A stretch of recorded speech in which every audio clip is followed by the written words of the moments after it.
नमस्कार, मैं हूं हरिशंकर व्यास। विधानसभा चुनाव 2013 में आपका स्वागत है। भोपाल, रायपुर और जयपुर के पार्टी मुख्यालयों में भीड़ और नेताओं की भागदौड़ चुनावी माहौल झलकाती है। प्रदेश पार्टी दफ्तरों से पार्टी के जोश का अनुमान लगा सकते हैं।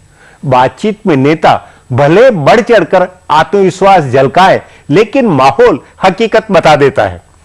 दोनों पार्टियों के दफ्तरों में टिकटों के बाद प्रदर्शन हुए, असंतोष और बगावत की झलक दिखलाई दी, लेकिन पार्टी पदाधिकारियों ने हालात संभाले। भोपाल के कांग्रेस मुख्यालय में इन दिनों रामेश्वर नीखरा ने कमान संभाली हुई है। रामेश्वर नीखरा कांग्रेस के बहुत पुराने अनुभवी नेता है। उस नाते उनका विश्लेषण मतलब वाला है। आज उनसे बातचीत है, लेकिन यह चर्चा बाद में होगी। उससे पहले देखी जाए कुछ चुनावी कानाफूसी।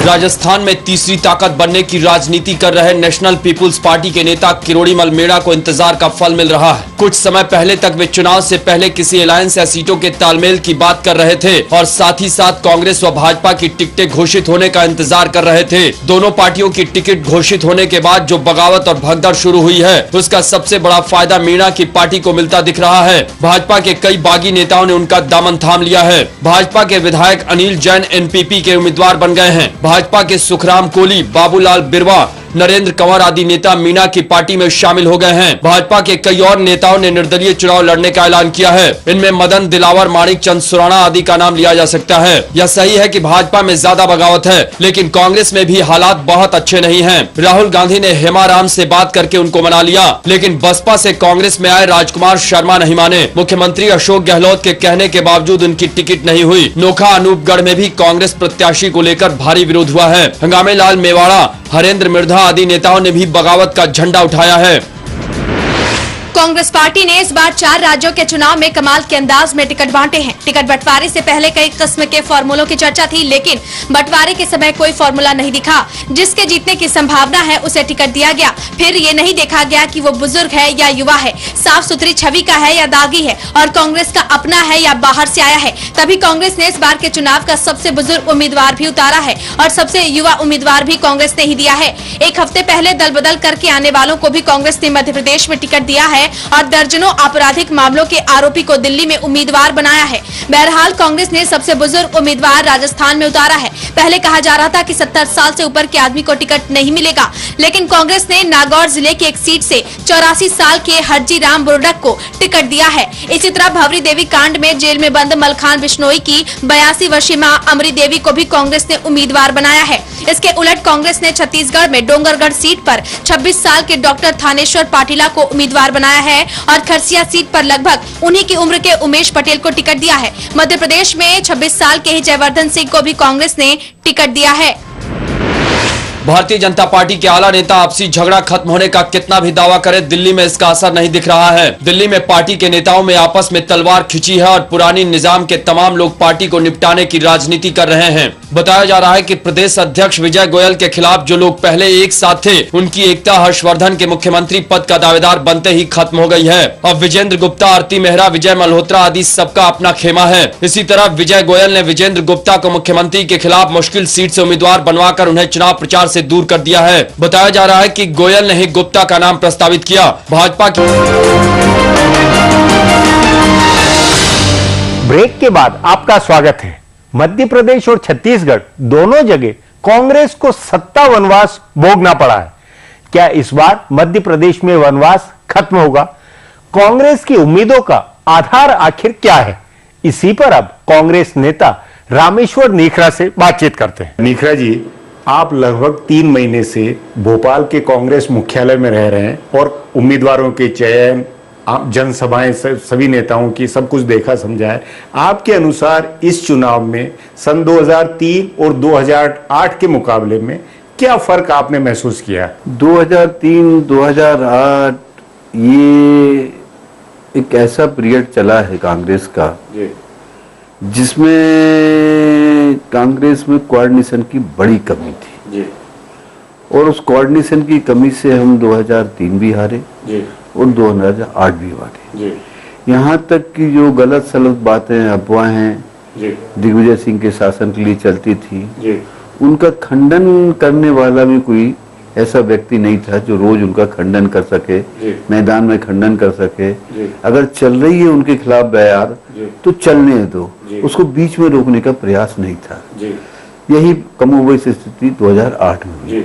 आज जो 2013 है, इसमें सबसे बड़ा फर्क ये है कि आज कोऑर्डिनेशन दिख रहा है, नेताओं में भी, वर्कर में भी, जमीन पर भी, बीच में भी और ऊपर भी। मतलब आपका कहने का ये कि भाजपा, ये कांग्रेस के जो प्रदेश नेता है, उनके बीच का जो झगड़ा है वो खत्म, मनमुटाव है, जो खींचतान है वो खत्म हुई है इस बार वो खत्म हुई है। मनमुटाव तो था, कोई उसमें से ऐसा नहीं कहा जा सकता कि मनमुटाव नहीं था। मनमुटाव से कहीं ज्यादा अपने अपने समर्थकों को लाने वाली बात थी। पर ये तो इस बार भी होता हुआ जो दोनों लिस्ट कभी, कभी कभी कभी भी ये लोग उसके पहले बैठे नहीं थे। इस बार क्या हुआ है कि मोहन प्रकाश जी के प्रयासों से बार बार बार बार इनके साथ इनकी बैठक हुई है और बाद में नेचुरल वे में फिर ये बगैर मोहन प्रकाश के भी बैठने उठने लगे, बातचीत करने लगे कैंडिडेट के संबंध में, राजनीतिक परिस्थितियों के संबंध में। और धीरे धीरे करके जो पहले एक नेता का प्रेस्टीज पॉइंट बनता था, वो आज हमारे सब पूरे लोगों का प्रेस्टीज पॉइंट बन गया। नहीं, लेकिन उसके बाद भी ये कि जो उम्मीदवारों की लिस्ट आई है उसमें ये अंतर हो रहा है, या उस पर ये विश्लेषण हुआ कि फला दिग्विजय सिंह के आदमी या फला कमलनाथ के, फला सुरेश पचौरी के, और उसमें कहीं कुछ मनमुटाव, कुछ जरा विरोध बगाव वो भी हुआ। देखिए क्या होता है कि जैसे कि आज मैं आपके साथ बैठा हूँ, तो बैठूंगा तो कहीं ना कहीं कोई ना कोई बात आप करेंगे, कहीं ना कहीं मैं करूंगा, मैं किसी की बात करूंगा, आप किसी की बात करूंगा, कोई किसी की बात करेगा, पर किसी का एक का न चल के सब लोगों की बात उसको समर्थन उसको करना पड़ेगा किसी एक व्यक्ति के लिए। अब वो किसका है ये छोड़ दीजिए आप, आज की तारीख में वो कांग्रेस का उम्मीदवार बन, मतलब पहली बार ये 10 साल के अंतर के बाद आप ये कहना चाह रहे हैं कि इस बार सब एक यूनाइट, एक ही लिस्ट के साथ। ये नया चेंज है, ये नया चेंज, ये सचमुच में एक चेंज है, बड़ा चेंज। क्योंकि आप पुराने नेता, पुराने वक्त को भी आपने बूझा हुआ, अच्छी तरह समझा। आपसे कह रहा हूँ, मतलब आप मन से कन्विंस है कि इस बार कांग्रेस बिल्कुल यूनाइटेड वहां चुनाव लड़ रही है। देखिए एक बात सुन लीजिए कि आज की तारीख में कांग्रेस लड़ रही है। पहले नेता लड़ा करते थे, पहले नेता लड़ते थे, आज की तारीख में जो कांग्रेस लड़ रही है और उसके लिए ये सारे नेता समर्थन कर रहे हैं। नहीं, आप निखरा जी जो कह रहे हैं कि कांग्रेस चुनाव लड़ रही, लेकिन फिर यहाँ एक कमी आ रही कि इस बार कोई नेता एक प्रोजेक्ट होके शिवराज सिंह चौहान के मुकाबले में कांग्रेस को एक दिग्गज नेता की कभी खलती हुई लगती है ना? नहीं लगती है। इसलिए नहीं लगती है कि देखिए संविधान जो बोलता है, संविधान सीधा बोलता है कि पहले विधानसभा का चुनाव होगा या लोकसभा का चुनाव होगा, जो चुन कर के आएंगे वो अपने अपने दलों का नेता चुनेंगे और जो सबसे बड़े दल का नेता होगा उसको राज्यपाल या राष्ट्रपति बुलाएगा, उसको वो नहीं, लेकिन आप ये नहीं, पूरी बात सुनिए, पर ये लगातार से कांग्रेस यही करती रही। कभी कांग्रेस ने कभी भी किसी को नहीं मान, किसी को एक व्यक्ति को जिम्मेदारी नहीं दी। मुझे अच्छी तरह से याद है और संभवतः आपको भी याद होगा, 1967 में इंदिरा गांधी और मोरारजी के बीच में चुनाव हुआ था। इंदिरा गांधी उस चुनाव में जीती थी और इंदिरा गांधी को सरकार बनाने का मौका दिया गया था। तो इस ढंग से पुराने से लेकर अभी तक की हम परंपराएं देखें कि चुनाव होने के बाद में कांग्रेस का नेता विधायक दल से चुना जाता है, या कहें कि हाईकमांड जो सबकी मंशा जान करके उसको डिक्लेयर कर देता है। नहीं, लेकिन ये नहीं लगता है कि आपको शुरुआती दौर में ज्योतिरादित्य सिंधिया को प्रोजेक्ट करने के साथ में साझा सभाएं हुई और शुरुआत में। ब्रेक के बाद फिर आपका स्वागत है। मैं कांग्रेस के नेता रामेश्वर निखरा से बात कर रहा हूं। अब उनसे ये जानते हैं कि कांग्रेस भला किन बातों पर, किस उम्मीद पर चुनाव लड़ रही है। निखरा जी, आप जो कह रहे हैं कि जमीनी हकीकत में कांग्रेस के कार्यकर्ता और नेता या उम्मीदवार कॉन्फिडेंस में, उनकी कॉन्फिडेंस की जमीनी हकीकत में आखिर क्या वजह, किस तरह की बात है? नहीं, एक तो क्या है कि 10 बरस से कांग्रेस सत्ता में नहीं है, 10 बरस से भारतीय जनता पार्टी सत्ता में है। इस भारतीय जनता पार्टी को लेकर के उमा भारती के नेतृत्व में चुनाव लड़ा गया था। तो दिग्विजय सिंह को जनता ने सजा दी थी और उमा भारती को इनाम दिया था।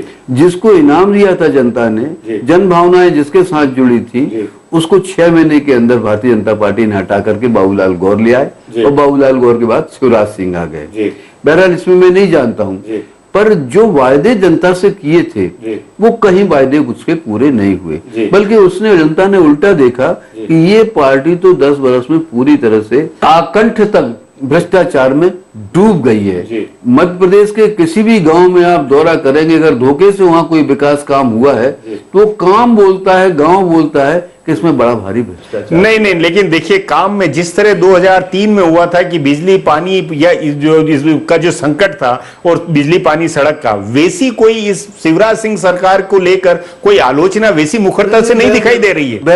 वैसे ही आलोचना है, वैसे ही सड़कें हैं, वैसे ही पानी की समस्या है, वैसे ही किसानों की समस्या है, बल्कि और ज्यादा किसानों की समस्या बढ़ गई। नहीं, मतलब आपका ये मानना है कि सरकार को लेकर नाराजगी ज्यादा या मुख्यमंत्री को लेकर आपकी क्या? क्योंकि मुख्यमंत्री की अभी लोकप्रियता का अलग मामला कहा जाता है। देखिए, मुख्यमंत्री की एक बड़ा भारी प्रचार है कि उसकी लोकप्रियता है, सारे के सारे लोग मान रहे हैं कि अगर नेता ठीक होता तो शायद काम ठीक होता, पर जब नेता ही गड़बड़ है, नेता के ही ऊपर आरोप लग रहे हैं। मैंने 40 साल में कभी भी किसी भी सीएम की कॉन्स्टिट्यूंसी में इस ढंग से गाली बकते नहीं देखा है जैसे शिवराज की कॉन्स्टिट्यूंसी में। बुधनी में लोग गाली बक रहे हैं, नसरुल्लागंज में गाली बक रहे हैं, और जिस ढंग से बोल रहे हैं कि इससे ज्यादा हमारे जंगलों को काट लिया, हमारी नर्मदा को सारी रेत की जगह मिट्टी दिखने लगी, जिस नर्मदा को हम पूछते हैं। देखिए ये सब बातें, ये पर्यावरण और ये तमाम मोटे, लेकिन आम आदमी, ये पर्यावरण की बात नहीं है ब्राजी,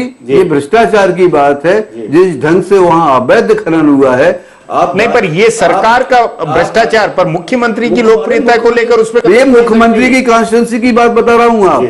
आप जाइए तो हर डंपर पर, सुनिए तो हर ट्रक पर, हर डंपर पर चौहान लिखा हुआ है। चौहान लिखा है, इसका मतलब है कि उससे ना कोई रॉयल्टी ली जाएगी, उसका मतलब है ना उसको रास्ते में रोका जाएगा, उसकी मर्जी आएगी, वो जहां जाएगा खाली करेगा। नहीं, लेकिन देखिए आप बुधनी की ये बात कहते हैं, लेकिन वो बिना वहां गए पे भी ऐसा कहा जाता है कि वो आराम से बहुत बहुमत से जीतेंगे। ये जो एक हवा है, ये देखिए 25 तारीख आपको बताएगी, 8 दिसंबर आपको बताएगा कितने आराम से माननीय मुख्यमंत्री जी वहां से चुनाव जीते। मैं नहीं कह रहा हूं कि वो चुनाव हार जाएंगे, पर इतने आराम से जीतने की बात नहीं है। जनता के जो हालात हैं वो हालात की चर्चा मैं कर रहा हूं आपके सामने। जनता के अंदर कांग्रेस के प्रति सिंपैथी या कांग्रेस को वोट देने का आधार क्या? जब नेता नहीं है, 10 साल पहले का अनुभव है, तमाम बातें, तो आखिर क्या आधार होगा? सबसे बड़ा आधार है कि इनसे बहुत बड़ी निराशा है। मतलब सरकार से निराशा है, मुख्यमंत्री से या सरकार से? मुख्यमंत्री से भी, सरकार से भी, इनके जनप्रतिनिधियों से भी, भाजपा के दलालों से भी। जिस ढंग से लूटमार हुई है, जिस ढंग से मारपीट हुई है,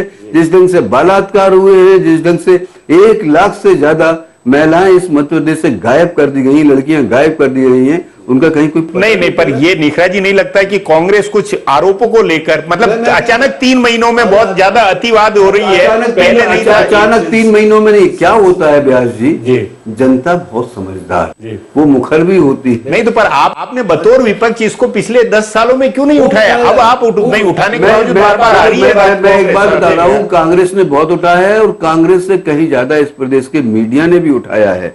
और उसके अगर जब मीडिया ने उठाया, कांग्रेस ने उठाया, तब छोटी मोटी कार्रवाई उसकी हुई है, पर उसका नहीं, लेकिन ये नहीं लगता है कि अगर विपक्ष या अगर कांग्रेस अगर पिछले 10 सालों में मजबूत होती तो कम से कम जन सर्वेक्षणों में या एक आम धारणा में कांग्रेस की हवा बनी हुई होती, जैसे 2003 में कांग्रेस के खिलाफ बनी थी। ये जन सर्वेक्षण और ये आम धारणाएं जो है ना, जो जन सर्वेक्षणों के मामले में आती है कि 7.5 करोड़ प्रदेश की जनता में से 2,500 लोगों से लेकर के आपने जन सर्वेक्षण निकाल दिया और प्रायोजित तरीके से पैसा लेकर के उसको डिक्लेयर कर दिया, इस पर कहीं किसी का विश्वास नहीं। कुल मिलाकर निखरा जी, आप अपने राजनीतिक जो अनुभव है जीवन, उसमें क्या सचमुच मानते हैं कि इस बार चुनाव चमत्कार को चुनाव में होता लगता है? अरे साहब, मेरे जीवन के अनुभव के हिसाब से मैं कह रहा हूँ, इस बार निश्चित रूप से कांग्रेस की सरकार बन रही है। भारतीय जनता पार्टी बुरी तरह से हार रही है चुनाव। जी निखरा जी, बातचीत को यहीं समाप्त करेंगे। प्रोग्राम में आने के लिए बहुत बहुत धन्यवाद। हमारा प्रोग्राम अब यहीं खत्म होता है, मुझे इजाजत दीजिए। कल फिर मिलेंगे